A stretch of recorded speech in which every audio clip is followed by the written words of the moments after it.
brought to you by Infinix।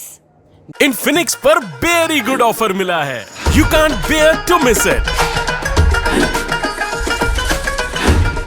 एक काम होने से पहले 30 मिलीसेकंड लगते हैं, लेकिन अब सिर्फ 1 मिलीसेकंड लगेगा।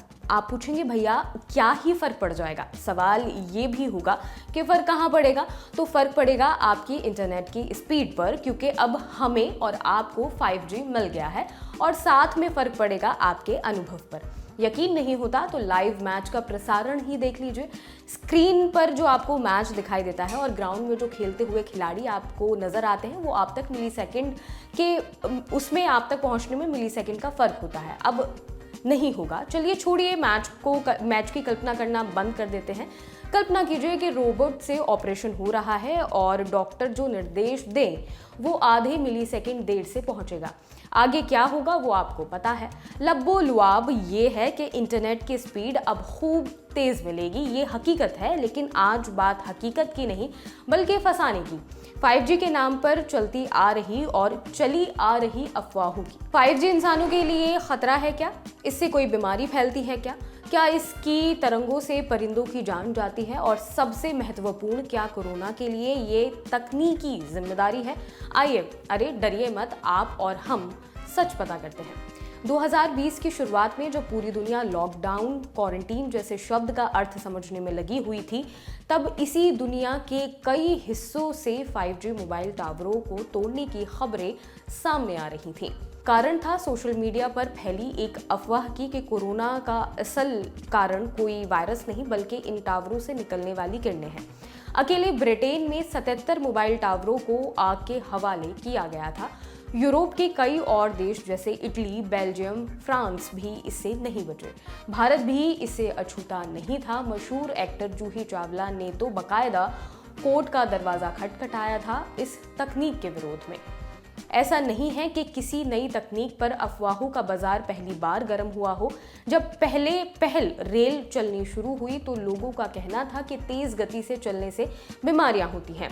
19वीं सदी के आखिर में चेचक के टीकाकरण के विरोध में दंगे तक हुए थे। कोरोना टीके के ऊपर भ्रम भी कोई कम थोड़ी नहीं है।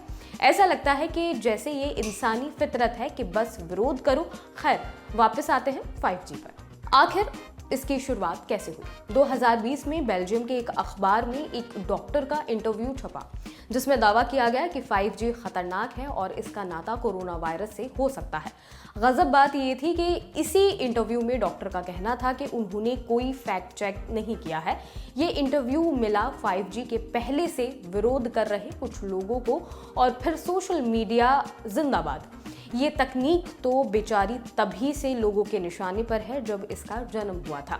90 के दशक में जब मोबाइल अपने बचपने में था, तब अफवाह फैली कि कान पर फोन लगाकर रखने से कैंसर हो सकता है। अफवाहें फैल रही थी कि इसका इस्तेमाल लोगों की जासूसी के लिए और उनके दिमाग पर नियंत्रण करने के लिए किया जा रहा है। हालांकि आगे चलकर ये सिर्फ कोरी कल्पना ही निकली। 5G भी एक तकनीक है जैसे 2G, 3G और 4G थी।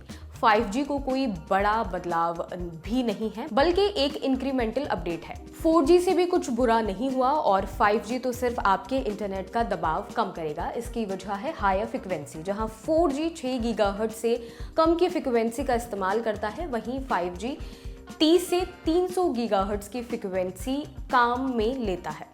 2014 की एक रिपोर्ट में विश्व स्वास्थ्य संगठन ने कहा था कि मोबाइल फोन के इस्तेमाल से इंसान की स्वास्थ्य पर प्रतिकूल असर पड़ता है। साफ कहें तो अगर ये तकनीक शरीर के टिश्यू को गर्म नहीं करता तो इससे खतरा नहीं है। बिजली के तार और माइक्रोवेव तो मोबाइल से काफ़ी पहले से है और उनकी फ्रिक्वेंसी और मोबाइल तकनीक में इस्तेमाल होने वाली फ्रिक्वेंसी करीब करीब होती है।